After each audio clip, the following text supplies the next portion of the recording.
Olá, seja bem-vindo ao meu canal aqui do YouTube. Eu quero te dar muitas boas-vindas para esse momento muito especial no qual nós vamos buscar entender quais são os principais sintomas do TDAH infantil.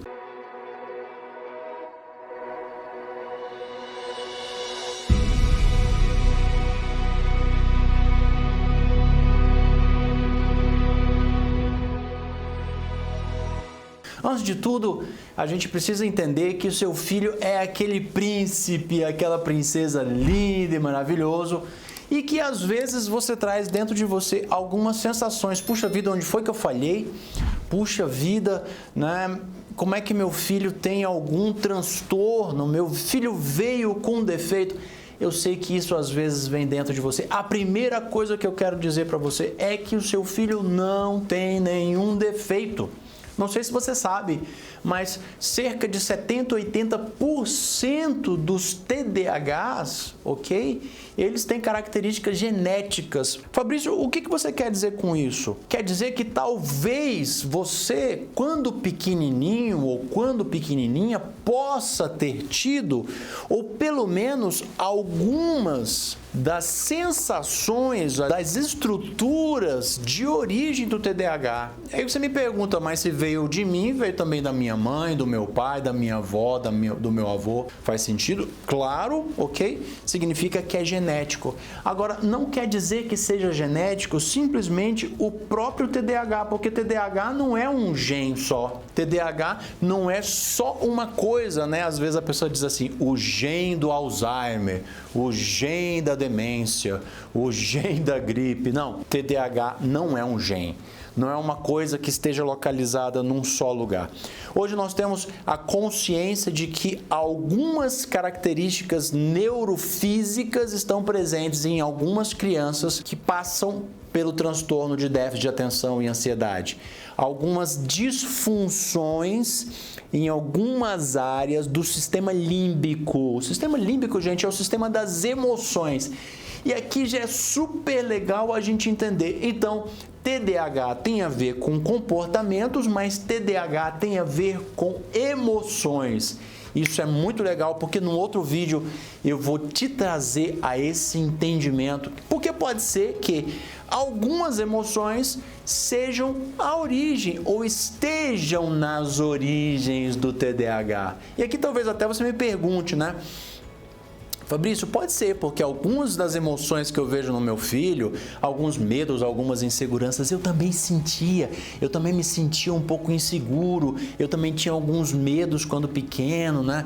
Medo na escola, medo de julgamento, medo que meus pais me deixassem em algum lugar, medo de perdê-los, que eles brigassem, que eles fossem embora, meu pai, minha mãe, medo de que algum deles morresse, medo de que alguma coisa acontecesse e eu ficasse sozinho, desamparado. Vai por mim, tem tudo a ver com isso. Mas nesse vídeo eu quero falar com você sobre alguns sintomas e eu vou elencar pelo menos uns 5, 6, 7 sintomas de uma criança que pode ter, né, o diagnóstico de TDAH. Então, déficit de atenção significa incapacidade de concentração. Ponto número 1. Dispersividade. Então, dispersão, ele tem uma facilidade em se desconectar, uma facilidade de se dispersar das coisas. Isso é muito interessante porque pode ser que aconteça esse caso em uns pontos e outros não. Eu já conheci pessoas com TDAH em que, com algumas matérias na escola, por exemplo, era uma pessoa super concentrada, super interessada, mas que em outras matérias apresentava um quadro de muita dispersão, falta de concentração, falta de foco.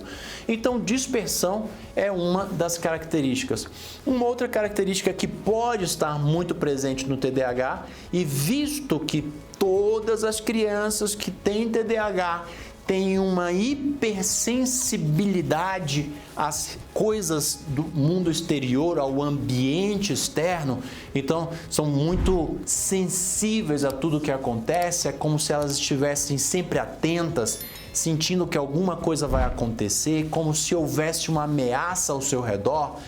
elas ao mesmo tempo que são muito hipersensíveis, são muito hiperreativas. Então, às vezes, você fala uma pequena coisa com a criança com TDAH, ela responde de uma forma muito reativa, muito defensiva. O TDAH é muito defensivo.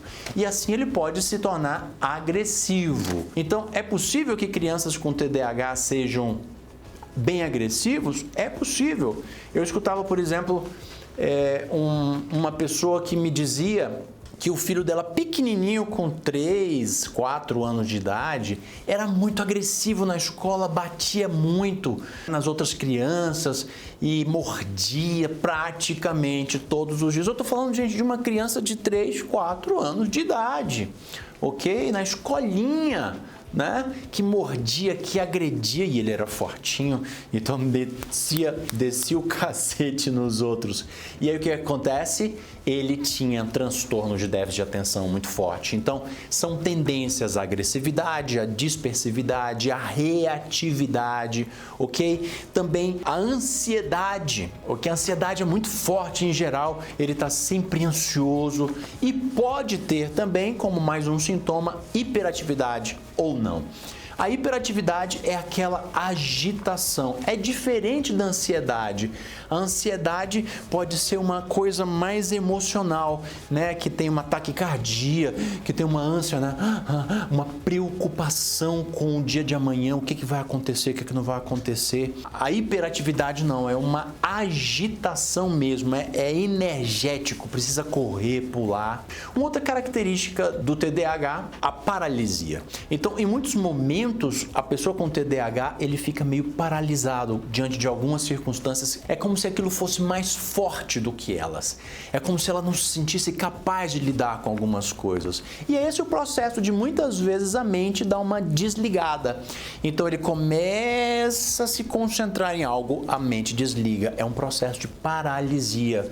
Isso vai acontecer em vários momentos. Em geral, a criança com TDAH, ela tem várias conexões mentais ao mesmo tempo. Então, fica bem atento se isso está acontecendo com seu filho, até mesmo porque esse processo da paralisia, ele também pode acontecer como isolamento, como um fechamento. O que é o isolamento e fechamento? É a paralisia diante de pessoas, não consigo falar com aquelas pessoas, aí eu me isolo. Não consigo ir a tais lugares, aí eu me isolo. Não consigo fazer tais tarefas, o que gera, por exemplo, um comportamento de procrastinação. Em geral, a procrastinação está muito presente com as pessoas de TDAH. E o fechamento, para concluir, né, essa interpretação em torno desses sintomas, que geralmente a pessoa com TDAH tende a ser um pouco mais retraída, muito agitada, mas ao mesmo tempo retraída, com uma comunicação mais precária. Ora, tudo isso vai trazer muitos problemas para a criança de TDAH, sobretudo porque dentro do ambiente das relações sociais, ou seja, dos relacionamentos, ela pode ser interpretada como alguém desagradável, né? E pode ser excluída. Isso pode gerar bullying na escola, pode gerar uma série de preocupações para os pais. E é super importante que os pais entendam que tem como ajustar isso. Então, num outro vídeo meu, eu dou algumas dicas sobre como você pode lidar de uma forma um pouco mais objetiva, ok? E também pontual para que algumas dessas coisas, desses sintomas presentes na criança com TDAH melhorem, tá bom? Até o nosso próximo vídeo.